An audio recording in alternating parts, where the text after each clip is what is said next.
families need in terms of support from the community and from the state. Our event tonight is sponsored by Emergence Health Network and El Paso Community Foundation. We're very grateful for their support. We're going to start this evening with a video produced by Emergence that looks at one of the families that they serve. So Brandy, if you can go ahead and roll that video. Grateful for their support. We're going to start this evening with a video produced by Emergence that looks at one of the families that they serve. So Brandy, if you can go ahead and roll that video. Grateful for their support. We're going to start this evening with a video produced by Emergence that looks at one of the families that they serve. So Brandy, if you can go ahead and For me, as a program manager, we are a big team with our parents. We team with our parents. It's not just the program that is being able to provide, these services for them to be able to be independent, but also having the support of the parents is like amazing because it makes the work even easier for us because we're able to tell parents and parents see what they're learning here, and then they take it home and they help us. So that way the client can continue, progressing and be the best that they can be. And she's amazing. So Yadira really did not have the opportunity to be out and about. And she was very shy. She was not like now, that she hugs, she tells you, she expressed herself of how happy she is. And sometimes she even cries almost. But it's happiness, huh?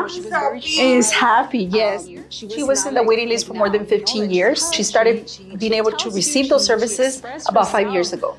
So for 41 years, Mom pretty much was doing everything.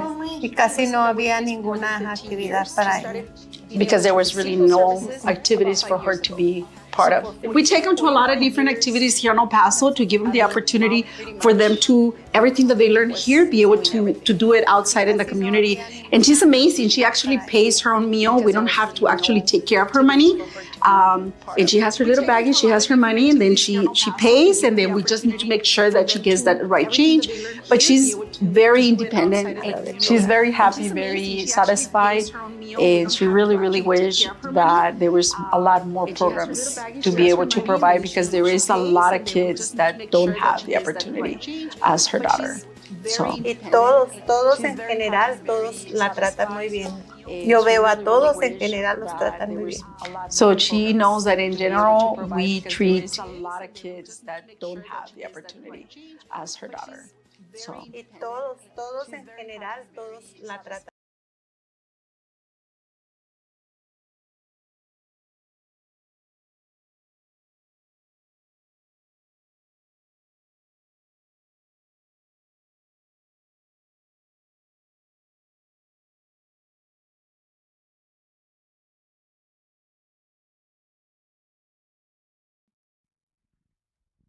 Thank you so much, Bob. I appreciate that. And thank you to everyone here today. I appreciate having just a couple of minutes to share some statewide context. So what I want to put into perspective for you is that this is a conversation that is happening in various communities all across the state of Texas.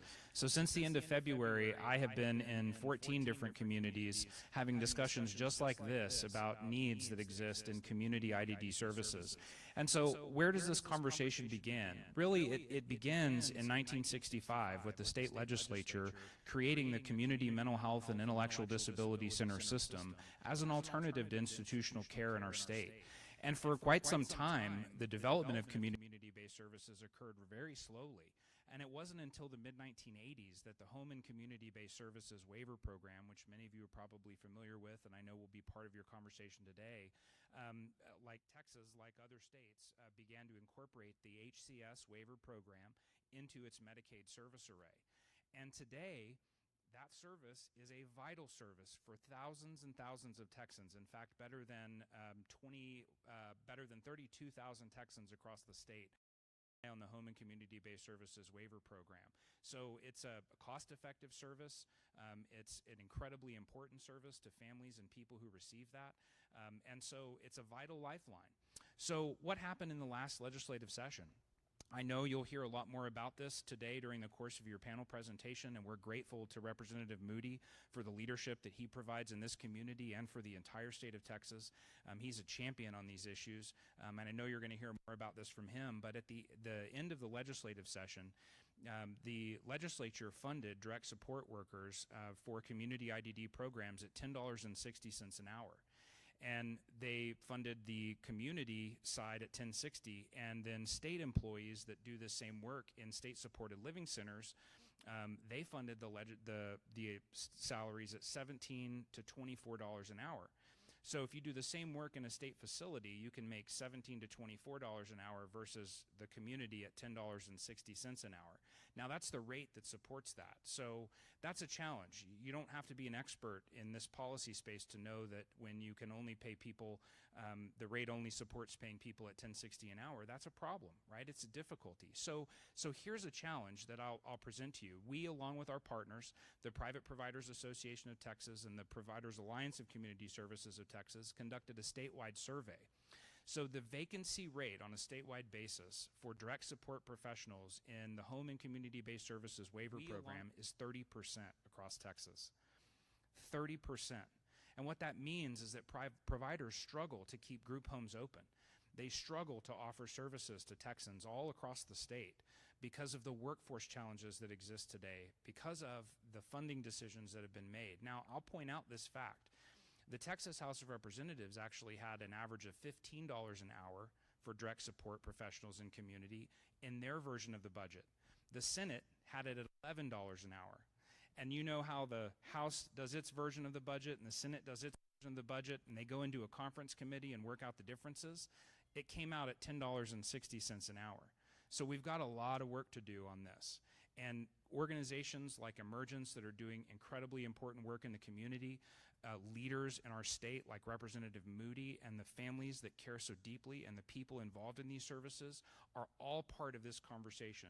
We must build support for this conversation. We must educate other legislators and decision makers at the state level around why these services are so vital for so many Texans. So I just really appreciate having a couple of minutes. I would strongly encourage you to take a look at an organization. It's a coalition that's just been started. It's actually called timetocaretx.org. So go check that out. It's a coalition of nonprofits, many different organizations, private provider organizations, educating legislators and state decision makers around why these services are so vital for people. So I'm grateful for the opportunity to say a few words. Thank you very much for being here tonight and for this important community conversation.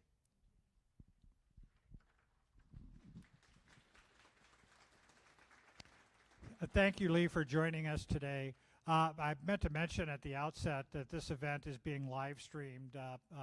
So for the folks watching at home, I should mention we're coming to you from the El Paso Community College Administrative Services Center. And we've got a nice full room of, looks like 70 or so people joining us here tonight. And for the people in the audience here, I wanted to let you know that we'll have some time for questions from you toward the end of our program. So if you hear something that is not clear or you want to make a point of your own, there'll be an opportunity for that in about 45 minutes or so. So be thinking of those questions. This conversation tonight is, as I said earlier, dedicated to figuring out what we need to do as a community and as a state to better provide for the needs of the people with intellectual and developmental disabilities in our community. The goal is to help them lead full, productive lives. So we've got a great panel here to help us through the discussion tonight.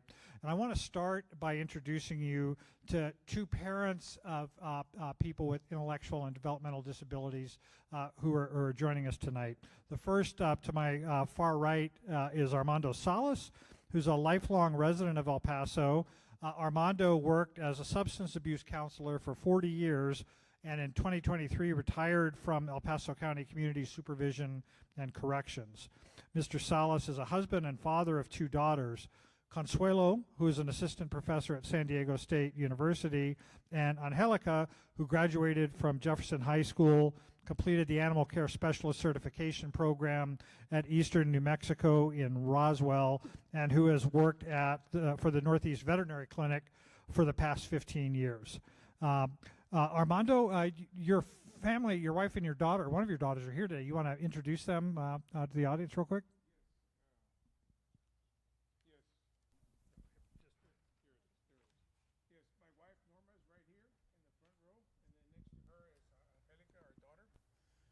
Consuelo, or Dr. Consuelo Salas, was unable to be here today, this afternoon, but she's here in spirit. Thank you very much. The next parent to my immediate right is Demi Castrillon, who also is an El Paso native. She's been a nurse for 20 years and currently is a nurse practitioner specializing in neurology and critical care. Her husband also is an ICU nurse director, and they have 3 children, Samuel, 15, Vincent, 15, who is nonverbally autistic, and Charlotte, who is 3. That's a nice little range there. That's going to keep you busy. Demi is here as an advocate for children and adults with disabilities, as a mother, and as a healthcare provider. So Demi, thank you for joining us tonight. To my left is a familiar face for many of you, Christy Doherty, who is the CEO of Emergence Health Network. Emergence is the largest provider of behavioral health, substance use treatment, and developmental disability services in El Paso County.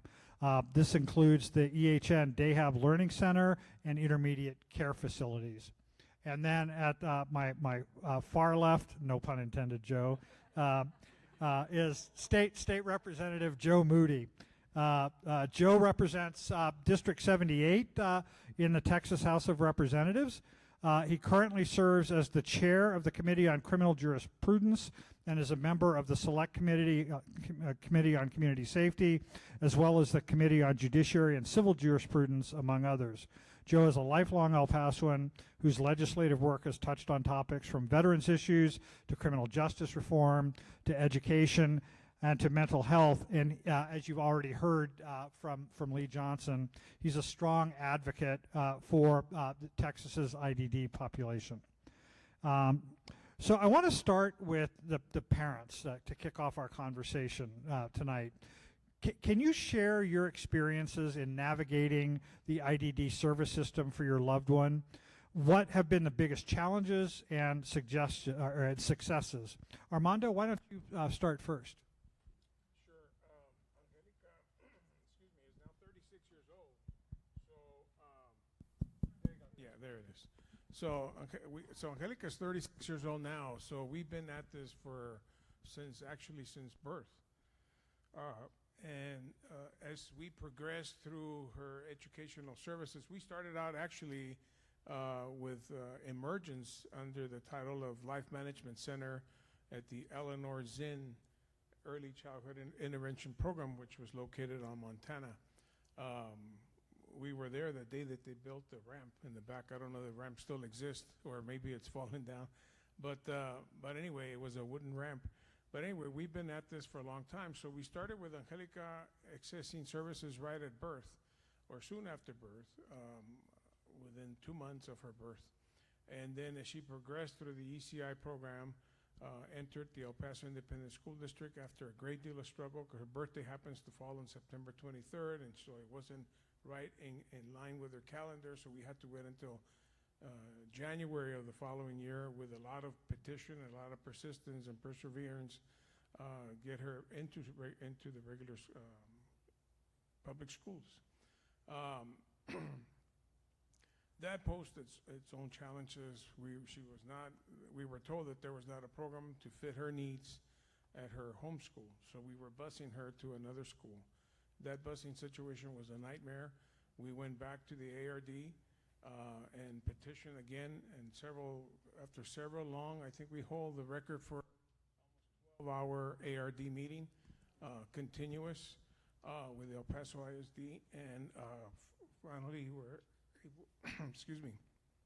we were able to place her at her home school at the time, Bradley School, elementary school.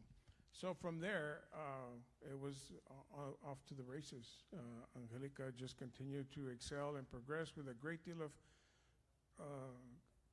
primarily family support at that time. We were starting to engage in community organizations, and so at the same time, we were trying to get her to a place where she would be able to excel as much as she could on her own. And she did really well. She did really well through elementary school into middle school. She actually got the National Honor Society in middle school. And so excelling all the way through. At that point, we had a decision to make. She was either going to go to Andrews High School or go to Jefferson High School. So we did what we could to get her to the best school in town, and that was Jefferson High School. Where's my friend from Bowie High School here? He's hiding right about now. No starting trouble here. So anyway, at Jefferson, she did really, really well.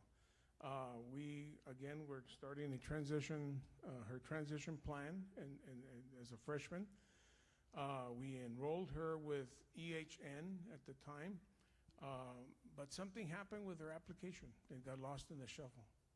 So when she was going to be a junior, we were told, you need to inquire as to where is she on this 15-year that we heard in the video. Something's up with my mic. Yeah.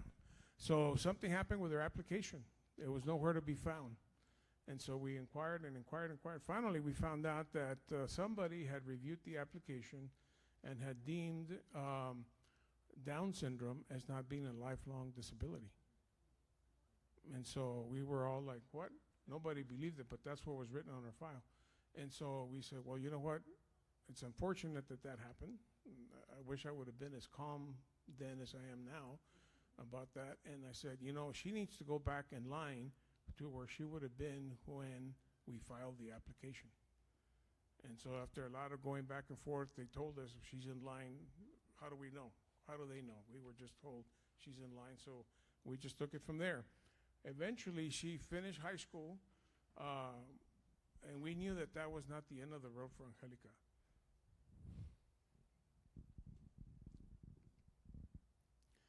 We could see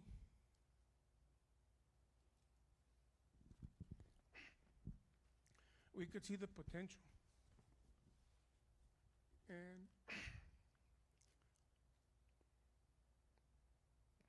And so we were able to get her to Roswell through one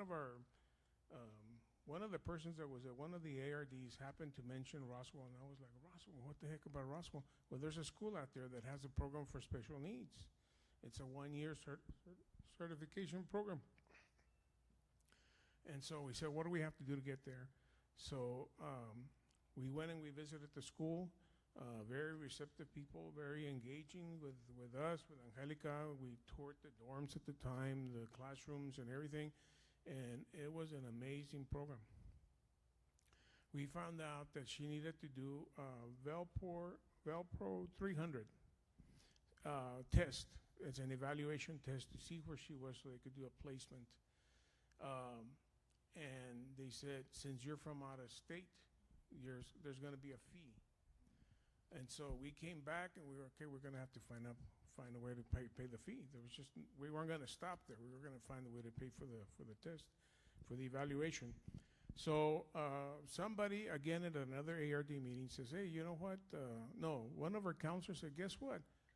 We just got a Velpro 300 and they're asking for people to take it as a sample.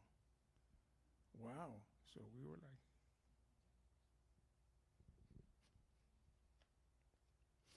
pretty incredible. So we called Roswell and we asked them, hey, will this work? And they said, absolutely, it's a test. That's the one we're using. So we put her through the evaluation process here in El Paso. They sent the results to them, and they said, okay, we can place her in the program. So we get there, and Angelica there's a variety of areas to study. It's all certification programs. And Angelica chose animal care specialist. And so that's what we said, okay, that's what we'll do. And so we went through a full year of the certification program. Angelica was living at the dorms at the time. She had another roommate that also had special needs. Would have to get up herself in the morning, make it to breakfast, make it to class, make it to everywhere that she needed to be for the day, and then come back and do her homework and social activities and everything. It was just a well-rounded program, 24 hours, 7-day-a-week program. And so after the 1 year of completion, we talked to the instructor in charge of the animal care specialist program and said, you know what, would it be possible to keep her another half a year so that we can give her more practical experience on the field?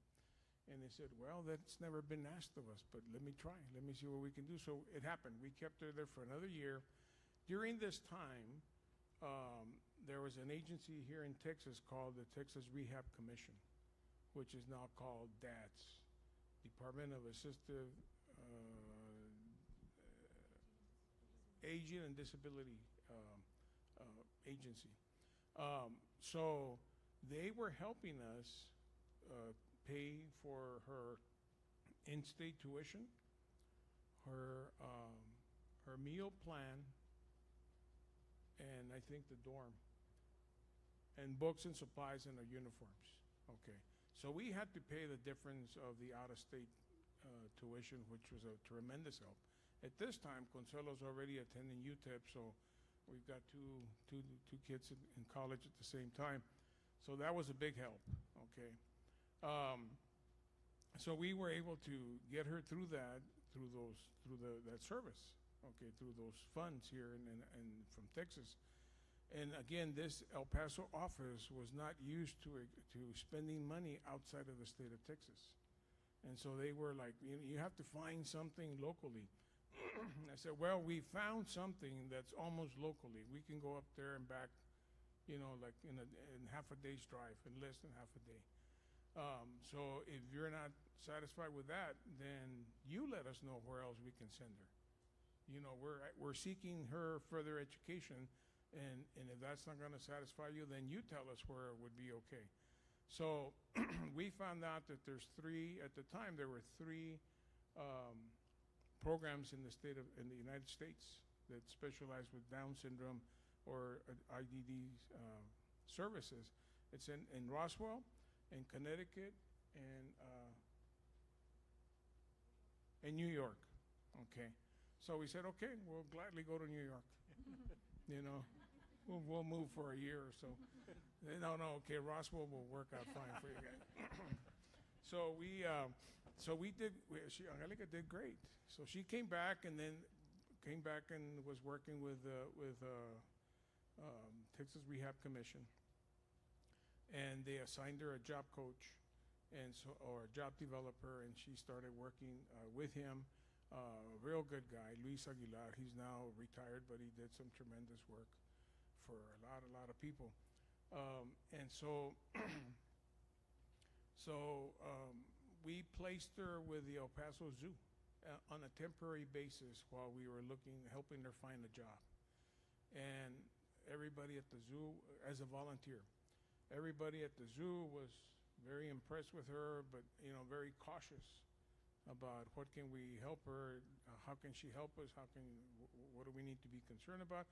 And it's caution I would be concerned, I would be cautious if it was in my line of work as well. But Angelica proved herself really well. But Angelica is also a very, very giving person. And one day she's getting off work and she sees a mother with an infant that had lost a shoe inside the area of the prairie dogs. And so the shoe was on the other side, and Angelica could see it but couldn't reach it, so she jumped over the railing, got the shoe, gave it to the mom, and then got out of the pen, jumped out of the pen, and went off. They caught her on camera. And so they called us in, and this is where it gets kind of crazy, because they said, what if it had been the tiger's pen? I said, well, you know what, Angelica has sense enough to know that there's a significant difference between prairie dogs and a tiger, I mean, she knows. But no, it was one reason too many to say, you know what, I don't know, we can help her. And they said, well, you know what, she's been volunteering here. My intention has been to have her volunteer here for the purposes of maybe at some point hiring her. And, well, no, that's never going to be the case. You know, she's got to compete, she's got to do this, she's got to say, well, you know, all this experience that she's gaining here, what is it for? You know, so at some point it becomes exploitation. You know, you're using her services, you're assigning her tasks, but you're not willing to pay for them. You know, and so I said, okay. So we went to, I called up Luis and I said, Luis, we need to find a place. So we found Jolly Jim's pet store at Bassett Center, Deacon Jim. And so she did really well there. Jim loved her, she loved Jim and the staff until, you know, situation with the business caused it to have to shut down. And so we were back to square one. And that's when we went to Northeast Veterinary Clinic. And she's been there for the past 15 years, okay? So, so getting through this process, thank you.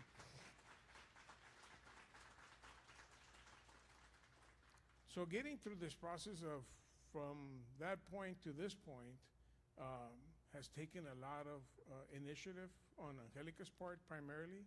I'm always very grateful over her her ability and her willingness to do for herself, sometimes against our wishes, you know.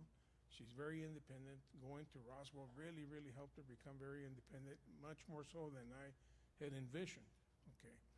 And so, but at the same time, there's been a lot of community help, okay. Some of the agencies, I mentioned Life Management Center nowadays, EHN. We were very fortunate to be involved with St. Pius before the pandemic in the sports activities. During sports, almost very much related to the Special Olympics of Texas. But that, because of the pandemic, everything shut down. Special Olympics shut down. St. Pius kind of shut down. The church almost shut down. And so everybody kind of went to their corner. And so now St. Pius is coming back. They're starting their special needs ministry again, mainly with, excuse me, social cultural activities. They're doing a lot of mariachi stuff and folklorico, and Angelica's done folklorico, but she's more into sports. So we're now involved with 915 Stars, starting to get involved with 915 Stars. I don't know if there's anybody here from 915, but they're doing volleyball right now, and they're also doing golf for the summer. And we're going to have a little bit of competitions later on in the summer before to end it off, and then I'm sure we'll start something up for the fall. Also, a place like Gigi's Playhouse, where Angelica has been in contact with in and out. For some reason, it hasn't quite gelled with her, you know, and we don't push her. We introduce her and orientate her, but it's her choice to be involved. This week, she's been doing really well. They've had a summer-long, what I refer to as a summer camp of different activities, Monday through Friday. Tomorrow's the big finale, so it's been a lot of fun for us to take her there, and Angelica. It gives me a good place to walk in the morning. You know, the mall is empty, Sunland Park Mall. If you guys want to go walk, it's great. So there's been a lot of community engagement that we've had to help Angelica with. And that's the key, is to get our children engaged as soon as we possibly can, and keep them engaged, keep them stimulated, because that's what helps people develop. That's what helps us all develop. You know, we can't be in a cocoon and expect for them to excel. So, Armando, I'm going to jump over to Demi real quick, because the community issue is something we want to talk about more as we go forward. So Demi, to remind everybody, your son Vincent is 15. Yes. So talk about your experiences so far navigating the system and getting him the support he needs. Okay, so I think with Mr. Salas, it's a lot of investigating, a lot of looking, and we've had a lot of good people along the way who somehow show up. We don't know how, we don't know when, but I think it's always this bubble that's just getting bigger and bigger and bigger till you pop or somebody comes and deflates it slowly. You find a solution to the problem, whatever's going on at that time. My Vinny's 15, like I said, he's about 6'1" now. Definitely bigger than me, stronger than me. He also has a 15-year-old brother, so they're about 11 months apart. That's why they're twins, but same age, Irish twins they call them. And during COVID, I had a 3-year-old, so you could imagine. And if he was here today, they'd kind of just all be, Vinny would probably be on the stage, Charlie would probably be trying to get him down, and then Sammy would probably just be watching in agony as teenagers do. So we started, I had the 2 boys. Definitely Vincent was not, I felt, not kind of progressing as Samuel would. They did tell me, you know, you're comparing too much. They're the same. They're just going to be in different stages. They're not the same kids. So I was like, okay. At this point, I was already an ICU nurse, a pediatric nurse as well in the ICU. So I just kind of started catching on things where we could go and be in a party, things that we could go and do. All of a sudden, he was very irritated by it. So finally, after talking with the pediatrician, can you just please give me a referral? He's just not progressing. Again, a parent becoming an advocate, and pretty much day one, we're advocates for all our kids, but with special needs kids and adults, there's just a certain, you just try to get in there, and it rubs people the wrong way and sometimes, but you're just being an advocate. That's the way I see it. And not only are the people going to listen to you, but sometimes people have to be in the same role that you were in to understand you. So not everybody, there's always going to be someone, and you find out as you talk about it a little bit more, a friend, a coworker, oh yes, they're autistic, yes, they have Down syndrome, yes, ADD, anxiety, and I think now with COVID, our mental health is just beyond for these kids too. So that's when we went to Paso del Norte. ECI helped me a lot. During that time, they were going to the house, helping Vincent with occupational as well as speech therapy. Like I said, he is nonverbal. Then we started the big thing to get into school. So he was able to go to school at 3 years old through PPCD. And brother followed him as well in elementary school. We were also through EPISD, but it was just a constant struggle trying to get him what his needs were, trying to get him, just part of the class. And a lot of times they try, with these types of kids and clients, they want a non-restrictive area, but sometimes with our kids, I think they have to be a little bit restricted to go out into the community and to excel as others do. But I think they try to keep some of these kids down and not really into the other population. So that's where we started off. I fought to get him transferred to another school which had a sensory room. Even getting a sensory room was like, oh my God, like nobody in El Paso had a sensory room. You want to explain what that is? So sensory room kind of dim down lights. Sometimes they have little lava lamps. They have sofas that kind of provide some pressure. Also soft music, just somewhere where they can calm down in case they just feel stimulated. You know, I feel stimulated being up here right now, but the lights, the people, the sound, these kids feel it 10 times worse. So imagine going to, can you give me a second? And some of us already do that as adults, like, I need to take a break, I need to take a walk, I need to go to the bathroom. People, as normal as that, but these kids who have such high sensory and processing issues, they just scream and try to like run out of school, which did happen several times. So again, you get the call from the principal, you get the call from the teacher, we can't handle him, he can't be here, so what are we gonna do? So again, our ARD meetings are also, just a constant people around you telling you what's best when you already know what's best. And I see this also at the bedside, being a nurse as well as a nurse practitioner in neurology. A lot of our patients have IDD, and a lot of our parents have been with these kids 40, 50 years. And you have people upset, well, they're trying to tell me how to do my job, but they're still the parent and they know the patient the best. So you kind of have to be an advocate in that way too. So now we moved to COVID. COVID was like EPISD, just nothing was working. Nobody knew what COVID was. Nobody knew how long this was going to last. So my concern was Vinny was going to start to regress.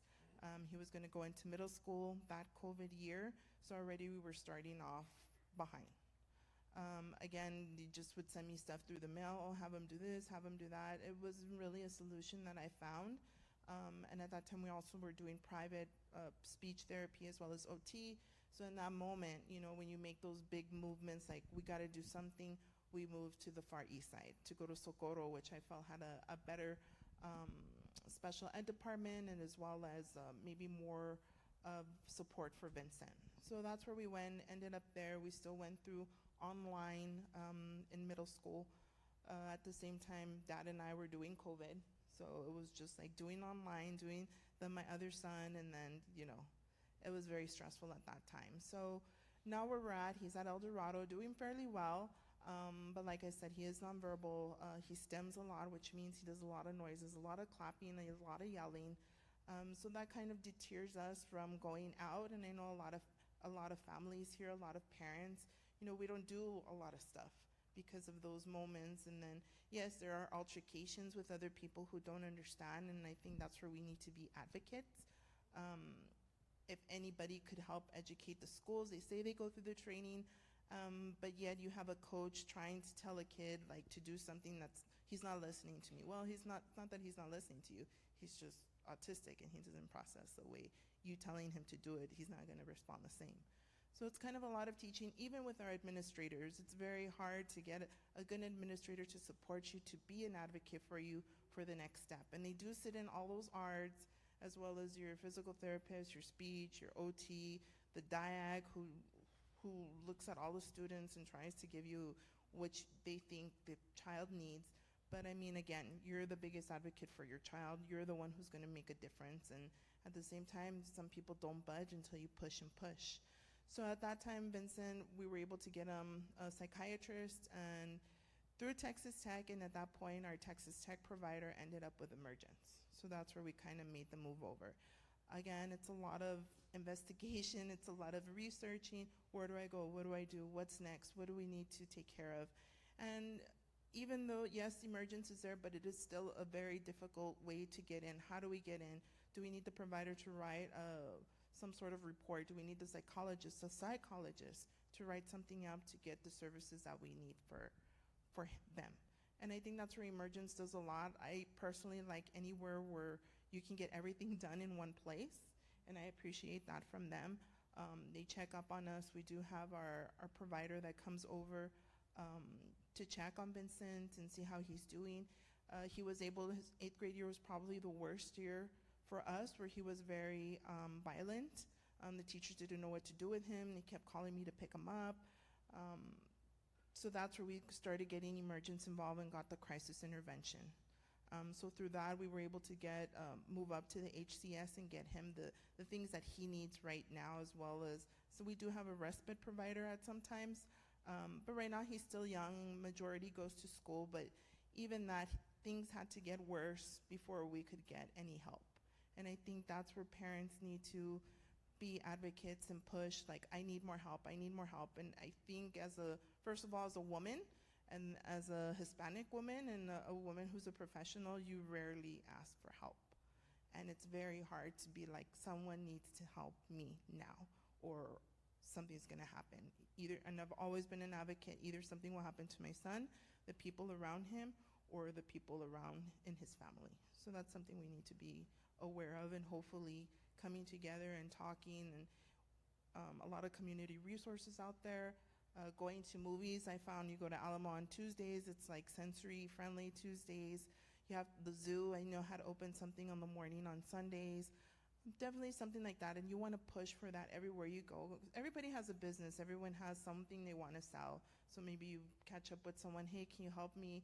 Can we have a sensory breakfast day like at a Denny's or IHOP, or anything, a sensory gym where maybe kids can go, even adults, because now we're getting into this nervousness of, okay, he's 15, okay, I have 3 years.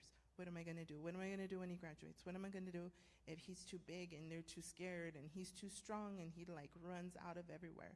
So now we're looking into that. What is gonna be him, which might not be as functioning or very highly able to do some things like work in an actual job. So that's what kind of what worries me as the future.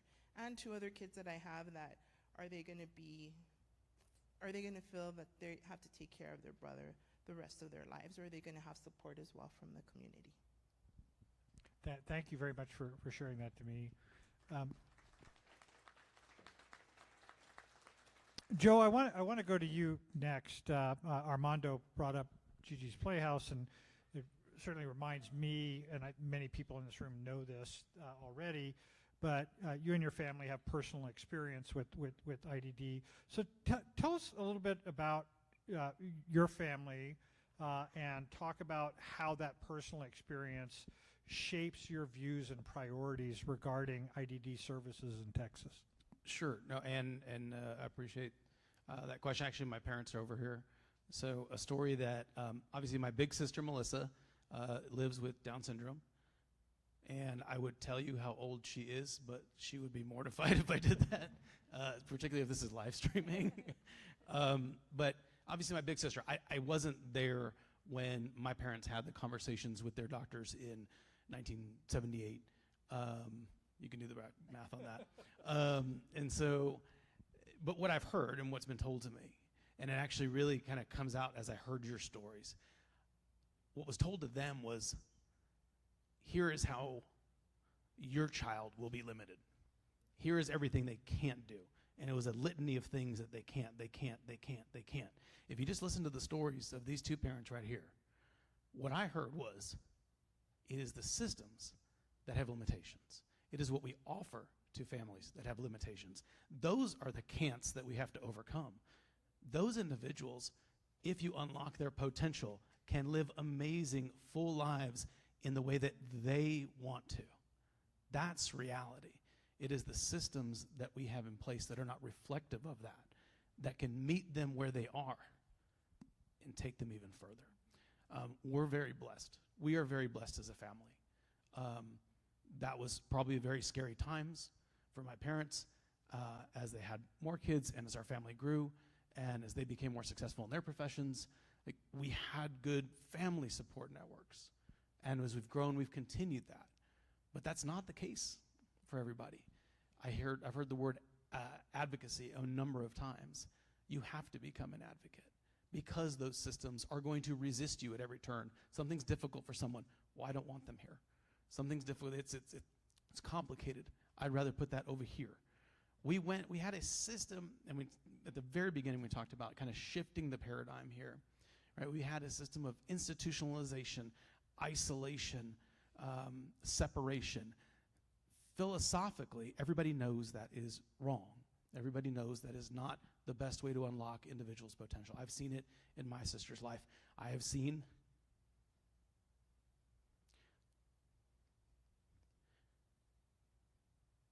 her be excluded.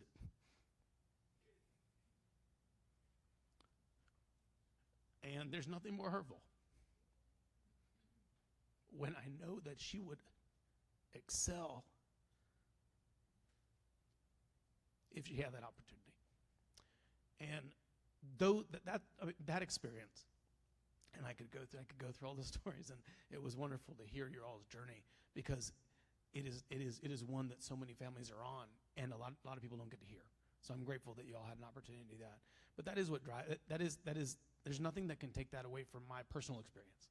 So when I come to a conversation about anything that intersects with this policy, I think about my sister. I think about how I see her thriving with all of the things that she gets to do at Gigi's now. My folks, my mom brought that nonprofit here, and it's opened a lot of doors for a lot of people. And so those are the types of things that you find excitement in, and whether it's doing work there or trying to figure out how to advocate at the state capitol for any number of things. It informs everything I do, and it also just in a general sense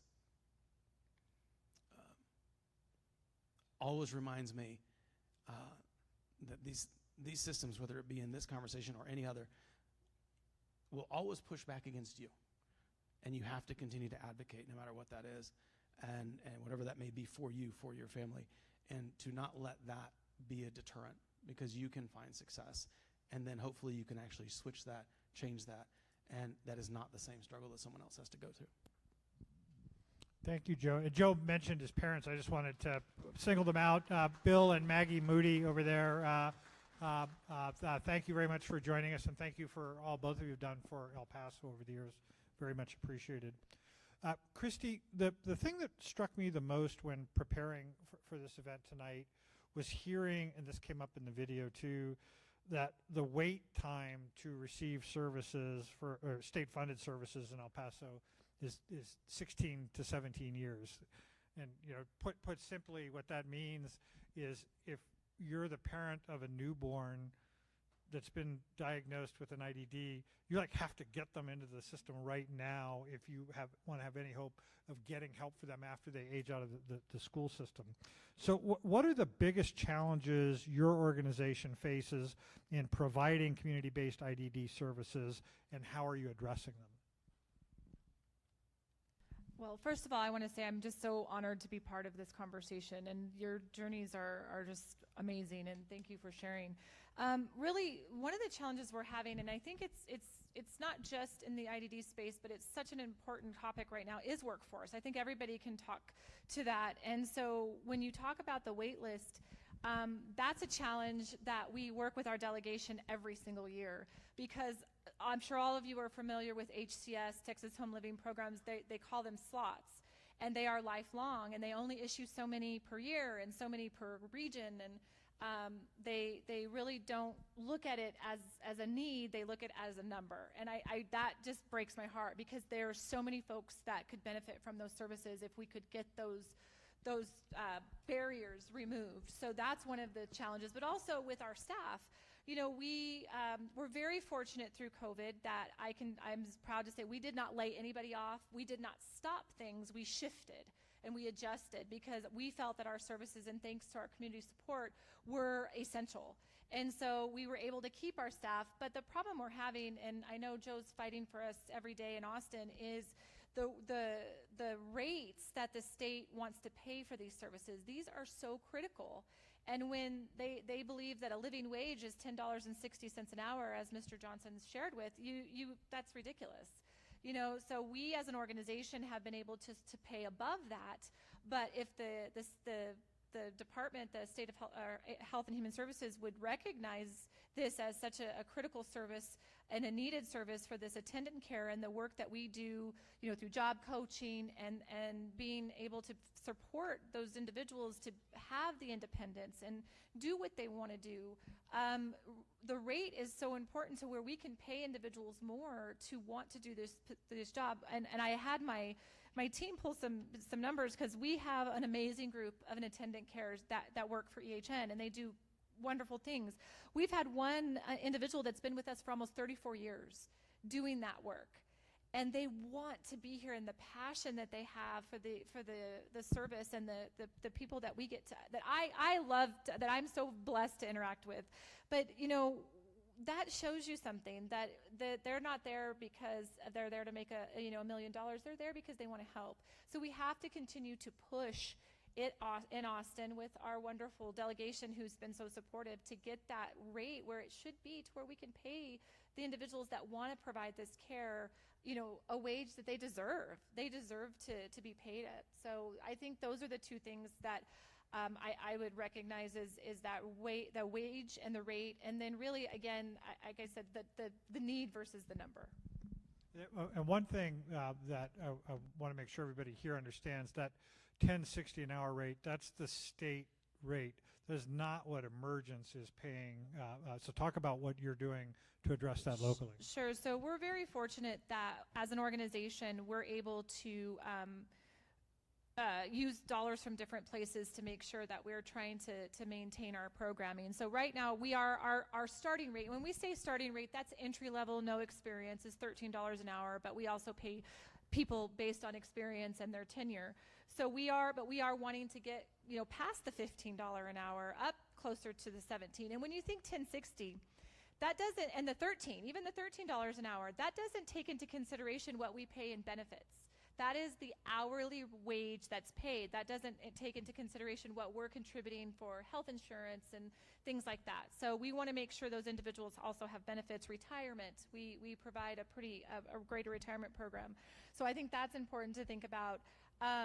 So when we talked with like our delegation and Lee from our trade association, we said, you know, that rate is one thing, but you have to look at, I think the percentage, and I'm not going to be perfectly right. It's like you add 23% to that, and that gives you what it costs really to provide that service. So we have to take all of those things into consideration. I want to go back to the parents next, and you know, Armando, you talked about community support and the importance of that in your daughter's experience, but more generally, what we need to do to help others.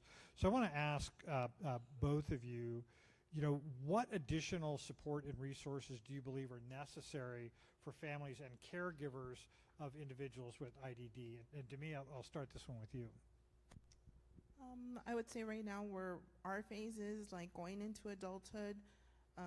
Even though Vincent was able to get the services a little bit earlier than most, which was great, but you know, it was due to unforeseen circumstances and things that I didn't want to go through but had to be documented.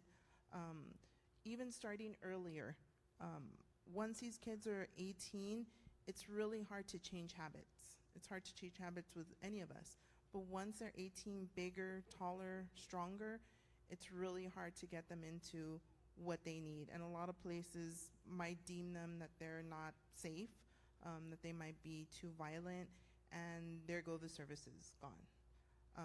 As he ages into adulthood, I mean, I definitely want more working with maybe being out in the community, simple things. I know the school helps me with just stocking things or putting away things, or even folding clothes, hanging clothes, you know, and that's something that the school can offer. But what happens during summer? So it seems like we're always 2 months to a special needs parent is like, oh my God, what am I going to do for 2 whole months? 2 weeks of spring break, and then about almost 3 weeks of Christmas break. You're kind of in that, what am I going to do? What's going to happen? Are they going to lose their skills? So even little programs like that, like, hey, come have Christmas with us. Hey, come and have like a little spring break or something where everybody can get together. And I think that's where a lot of us who hide, because maybe our kids are a lot more work than others, can come out and feel comfortable, and almost it being like a respite where we have each other's backs, and hey, don't worry, like, let the kids play, or let the teenagers talk, or let the adults get to know each other, and we're in an environment such as this that's safe. Armando, what are your thoughts on what additional support the community could be giving to people with IDD and their families? I think the most important thing is accessibility. Very often, it's very difficult to access services. And so what that does is that delays the initiation of services. So I think having, and that comes down to having adequate funding. You know, Texas right now sits on, and Mr. Moody, you can correct me if I'm wrong, approximately $31 billion surplus in their state coffers. And most of it is going to the border to stretch out concertina wire and bring the National Guard down here, to no avail. That has done nothing but grandstand somebody from Austin. Okay. And so I think that we need to continue to advocate for our children, newborn, school age, or adult children. And at the same time, we need to also hold those elected officials accountable. You know, and that takes a lot of effort. That takes a lot of effort. That I know that when Angelica was in school, one of the things that I failed to mention is that we sat down one day when Angelica was getting ready to start public schools, and we said, look, it's not going to work. We can't turn her loose on the school district, on the school system, and expect that to be successful. We're going to have to be there. So my wife and I decided that she would stay home, and I would work. And I worked. We worked. Norma got her through. Norma got her through school. I got us through financially. We planned, we did whatever we could. But at the same time, and that's another talk that I have sometime in my back pocket about how do you raise a successful PhD student child and not go broke. And so again, tapping into all kinds of resources. But that's one of the biggest things is having accessibility and having the services available. It's very, very disheartening when you're told, oh, we have extended year services with the school districts. And okay, so let's go. And you show up the first day expecting a lesson plan to be unveiled in front of you for the students to get engaged, and they're setting up furniture and decorating the room. And it's only a 6-week extended year school services. And I said, guys, why are we not ready? You know, and so we did that for one summer, and we said it's not worth it. We'll take care of that. We'll do the extended year services at home as best as we can. And again, Consuelo's not here today, but man, she's a go-getter, man. During COVID, we were able to. She was able to download some lesson plans, and we had her homeschooled for all practical purposes. And she was fully engaged and producing and doing, but we were stimulating, we were continuing to get her engaged. And again, you know, I understand, as I was starting to say, that it's very difficult to be a parent with school-age children, and my heart goes out to all parents that had to go through the pandemic that have school-age children. I mean, I would see what was going on, and I'm like, I don't know how they're doing it, man. And so, but the thing is that however we can, even if it's just voting, you know, and whenever there's an opportunity to go and talk and hear them say something about what they're doing, be present, be there. Now a lot of these meetings are being held on Zoom or other social media type of platforms. We need to be engaged, we need to be involved, and continue that for the rest of their life, you know, for the rest of our lives. And so I think that that's one thing that will help close that gap in services. So with that, Joe, I'm going to kick it over to you. I have to say, you know, I've been involved in covering the Texas legislature for coming on close to 40 years now, and I've seen a lot of crazy stuff, right? But hearing Lee Johnson come up here and say that the House and Senate negotiators went into conference with 2 wage numbers, and instead of splitting the difference, they decided to go even further down. That's pretty crazy even for the Texas legislature. So, you know, my question to you in all seriousness is, do you think you and your colleagues can address this wage gap issue in this session, and what other IDD-related topics do you foresee coming up in the session? You know, I appreciate Mr. Salas bringing up the point that this is not a state that is starved for funds. So it is us making our determination on what is important, what are our priorities.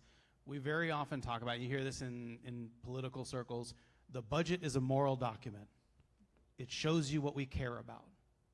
Tell me how that made you feel when you heard the story about the wages for the people that care enough to work in this industry. Tells me the message is clear. We don't care. We don't care about them or the people they're serving or those that love the people they're serving. That, to me, is unconscionable. If that is a moral document, then we have to go back and we have to get that right. And it is not a number that you're going to chase it now. There's opportunity to build on that, to make sure we have the workforce available. But also, when we talk about supports and services, we know that Medicaid is a big part of the puzzle, right? Because your private insurance isn't going to cover almost anything. And so that's where you're going to find core services. And so are we funding those to the extent that we can? But what are we doing in the education world? What are we doing to promote? Let's talk about the lives of these individuals, these Texans. Our goal should be to make sure that they can live the life they want to live to the most independent way possible. Whatever that is for each, that's a different journey for every family.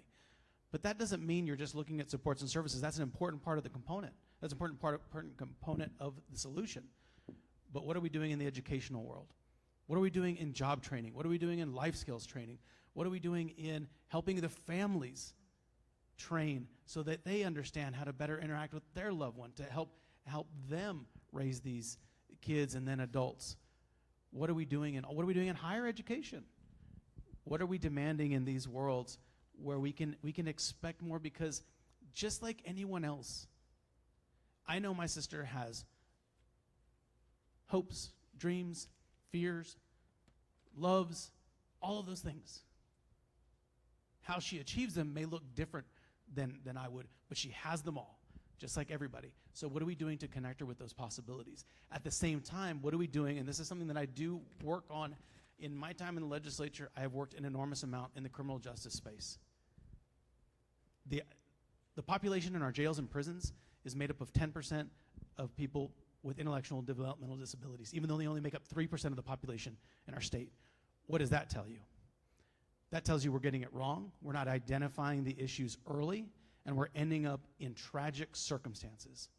So even when we talk about supports and services and education and job training and life skills and all those things, also make sure that we don't get it wrong to the extent that we are doing real damage to people. Does our law enforcement know how to interact with individuals with IDD? Because right now, it's 7 times more likely that an individual with IDD is going to be a victim of crime. We need to recognize those realities and make those policy changes too. It is dollars and cents, but it is also recognizing those deficits that we're running in every segment of our society. So I didn't mean to go into different angles, but you can't silo the conversations. There are so many different areas that we have to touch to get this right for this population. Christy, one of the ideas behind having this forum tonight, sorry, didn't mean to interrupt that. One of the ideas behind this forum tonight is to give people who care about these issues some agency to become advocates. That we keep hearing the advocacy word come up over and over again. So what can families, caregivers, and others who care about the topics we're talking about be doing over the next 8 months to a year to convince Representative Moody's colleagues to make the kinds of investments that these families are talking about? Well, we at Emergence, we have pulled together a coalition of providers, caregivers, loved ones, even some of our individuals with developmental disability to come in and come together, because as a community, if we can speak as one and speak in Austin, wherever we need to be, that is the important piece that we're pulling together. And that's one of the initiatives as a system, because there are 39 centers across our local developmental disability authorities across the state of Texas, and that's what Lee Johnson represents as all of us. We're coming together as a system. So being part of that coalition, and if you'd like more information, I know we have a sign-in sheet. We'll make sure we'll send that information out to you. So what we're doing with that coalition is education. Some of you as family members have no idea about these policy issues that are happening in Austin. You have no earthly idea what's going to happen to your loved one's benefits if something changes. So we're trying to be that conduit to provide that education and help you understand that. Take feedback. The other thing, we just hosted a session a few weeks ago where our Director of Communications, Noreen Harmillo, actually worked with families on how to testify or do an interview in front of a camera for the news station. That is so important because your stories are so powerful. Your voice is the most important voice in the room. And so we want to make sure you're ready. We don't want to just stand you in front of a committee in Austin and say, good luck with that. We want to make sure you're prepared. We want to help you write your testimony. So that's the things we're going to be doing over the next few months, because session will be here before you know it. We're already preparing for it. Yeah, sorry, Joe, but it's happening. It's happening. So January will be here very quickly. And so we want to be able to say we've got folks that are willing to, and Emergence will work with the community to help get people there. We need to get people there to Austin to testify, to be able to tell your story to the policymakers, the decision makers, the folks that are out there, with that moral document, that budget. And so this coalition is so important because it's coming from all the angles, and including our loved ones that have developmental disabilities. We want their voice to also be part of that conversation. So thank you. Being part of that coalition is so important, and we host that at Emergence, and we are planning to do more as the session gets closer. So I think that's the most important message I think I can leave with today. I'm going to have one more question for the parents, and then we're going to open it up for the audience. So if you have questions, get ready. So for the parents, my question's kind of simple. You've got a member of the state legislature here in front of you. He's obviously an advocate already. You don't need to convince Joe of anything. But what's a message you would like Joe to take back to his colleagues in Austin on your behalf? Armando, I'll start with you. That's a very good question. But I think one of it is that, and you were saying that the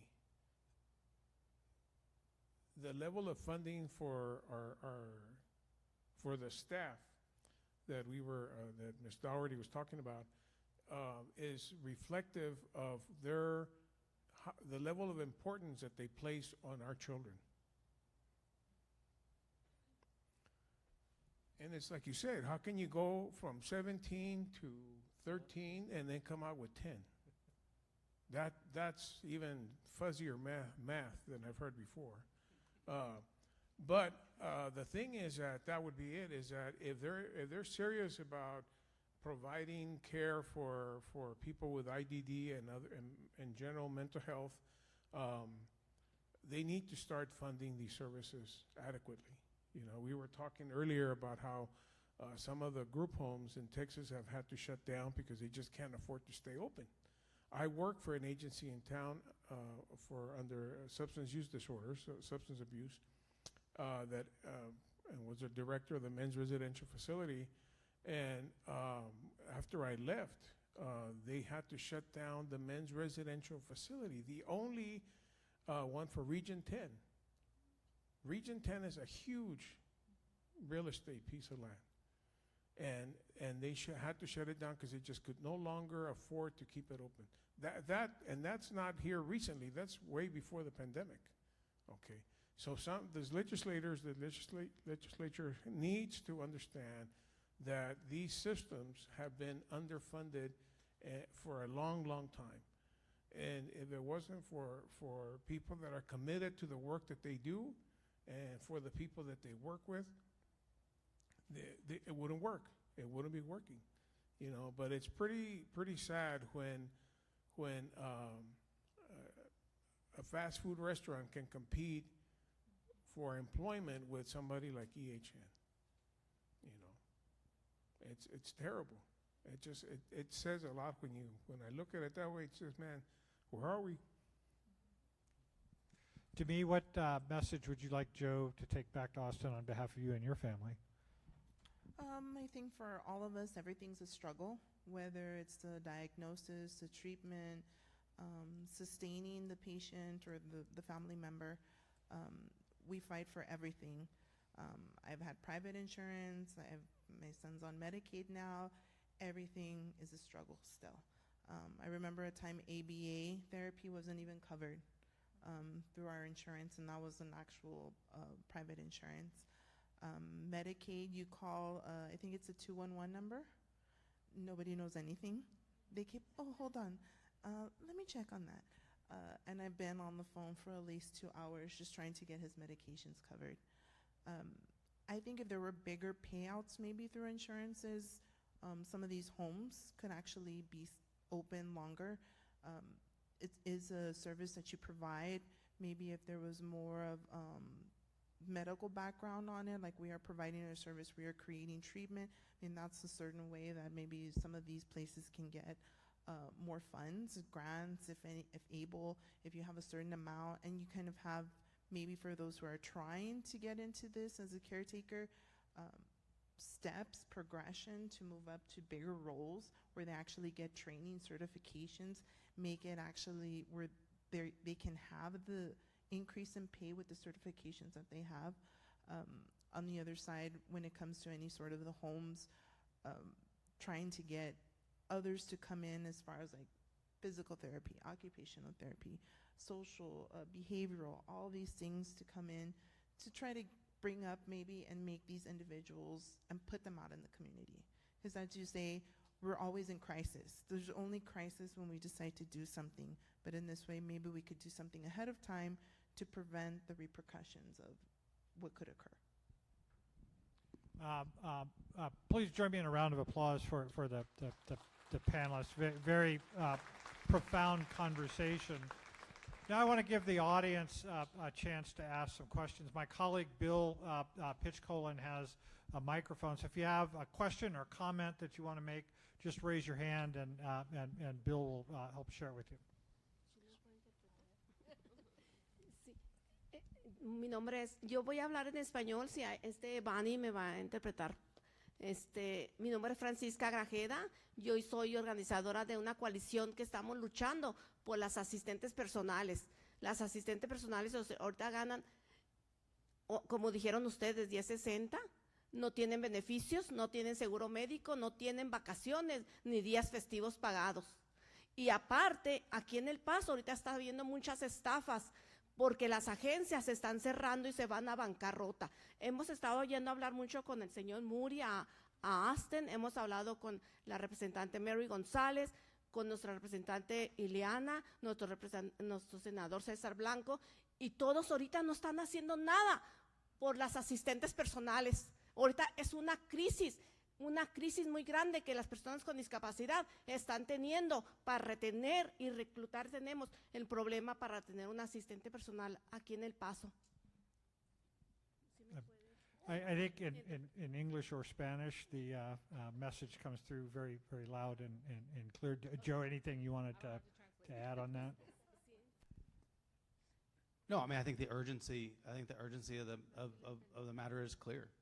And as I said before, if we're not going to prioritize taking care of those who take care of those we love, then we don't have this system right. And so it is one of those things that we are going to continue to fight for and continue to advocate for, because it is the right thing to do. It is the right thing to do, and that's what makes it the best policy. Ahorita las asistentes personales no están teniendo ningún reconocimiento, y las personas con discapacidad ahorita muchas veces hasta les hablan al 911 porque no tienen una persona que los vaya a levantar. Es una injusticia lo que está pasando ahorita con un asistente personal. Se van mejor a trabajar a McDonald's o a otras partes que tienen beneficios, tienen seguro médico, tienen vacaciones y días festivos pagados. Aquí una persona para sobrevivir tiene que tener 2 o 3 trabajos para poder sobrevivir un asistente personal. Thank you for that. It's very much appreciated. So we need. I want to give some other people. We only have a couple of minutes left. I want to give some other people a chance to talk here. Thank you. I have a sister who's Down syndrome. She's 67 years old, 2.5-year-old mentality. And my sister was in a group home, or host companion home, for 2 years during COVID. And during that time, her walking was compromised. And so my emergent social worker told me, well, you need to find a nursing facility for her. And I was very shocked. So I did find one just, close by Cimarron. And so she's been there now for 18 months. And my thing that I'm very upset about is that I didn't receive proper information, because I didn't know that after a year that she's in the nursing home, she's taken off of HCS. And I was told I had to sign the papers, and so she was terminated. Presently, I went and I talked to the Paso Our Lady and the HCS district. And so they told me that we were going to try and get her back on. And so that's what we're working on right now. She had her DET. But I just want to say that also, I'm the sister. My parents died. My mother died 2 years ago. My father a year and a half before that. And then I came into this responsibility as a guardian. And I love my sister. I'm going to cry like everybody else. But anyway, it's just been hard because I didn't know where to find out information. I have spent hours talking to Medicaid, trying to figure out all information of what needs to be done. I've gotten some ballot information, and I've made packets, and I got some of my friends together that have special needs. And I talked to them, and I said, this is what we need to know. And one of the main things that I'm going to give advice to everybody, and I wish I had known this myself and had found this out before. If you have any problems, call your IDD ombudsman, because they will help you. But I know there's still a lot more to learn. Anyway, so I just think that maybe there should be an advocate program or YouTubes or whatever for siblings to understand the ins and outs about, because we have an IDD population that's getting older. And are we meeting the needs for the older population? And, especially when a sibling walks in. And so that's what I just wanted to present to you. Thank you very much. It reminds me, to me, you brought that up with your teenage kids worrying about this situation 60 years in the future for them. So it's a very valid point. Christy, any advice that you would have,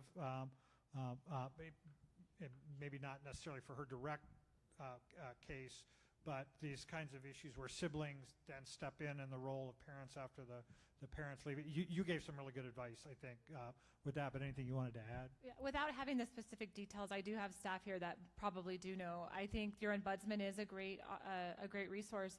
The state system is very fragmented. And so a lot of times we're getting information from the state, you're getting information from the state. It's not always the same information.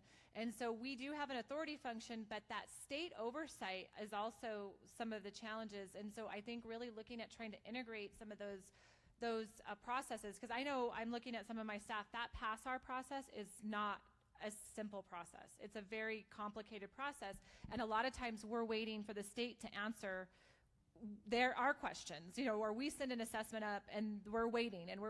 So I think there's opportunity to integrate the system better, but your specific situation, I would have, I've got my chief of IDD services here. We can look into it, but really that ombudsman is really a good resource for you. Happy birthday.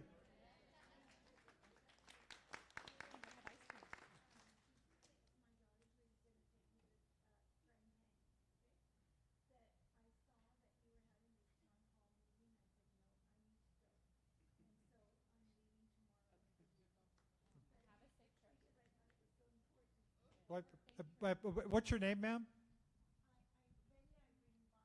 So you didn't know this, but we knew it was your birthday. We've arranged ice cream for you tonight at the end. So there's a little surprise for you. We have time for one more question. Actually, it's more of a comment. My name is Guillermo Yañez, and I'm with Volar. It's a brand new entity for me. I'm a retired teacher. But this is the third meeting I've come to in 2 months. And it's not just the payment of caregivers, what I'm hearing. I was present with Veronica Escobar talking about caregivers for Alzheimer's. And then we also had HHSC come in and talk to our staff. The need for caregivers is across the board for all disabilities. It's not just the IDD. My thing too is, what are we doing to promote education for those individuals that want to be caregivers? Because that's one of the things that Veronica Escobar also talked about, is how do we educate them to become caregivers? So as a state, how do we do that, right? We're going to have to conclude here. I want to end tonight again by thanking our sponsors, Emergence Health Network, the El Paso Community Foundation, and El Paso Community College for hosting us. Special thanks to Renee Hurtado and Noreen Jaramillo from EHN, who are really the driving forces behind this, so thank you very much. And I also want to thank the El Paso Matters team led by Bill Pitchcolin who put a lot of effort into making this event possible. We have a small gift that we wanted to give to our panelists. Vanessa and Bill, if you could bring those up.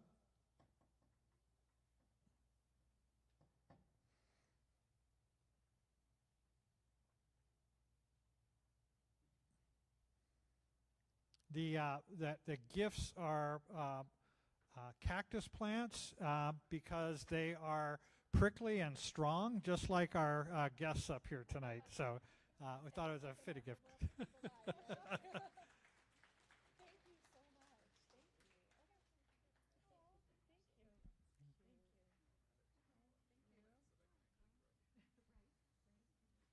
So we have some tables set up. I think many of you saw coming in tonight, but there are various service providers here tonight. So if you have some questions that you might need help on, we've got the Autism Society in Arc of El Paso, State Supported Living Centers, Autism Hope, Children's Disabilities Information Coalition, Emergence Health Network, and the Paso del Norte Children's Development Center. And then for one last surprise for everyone, I was not kidding about the ice cream. Gozo's Ice Cream is here tonight. I think most of you know Gozo's. It's run by hardworking employees who have an intellectual or developmental disability. They've brought a sampling of 3 flavors, so please stop back, enjoy some ice cream, talk with some of the booths we have over here, and our panelists will be around for a little bit too if you want to pick their brain. So thank you all very much again, and have a good night.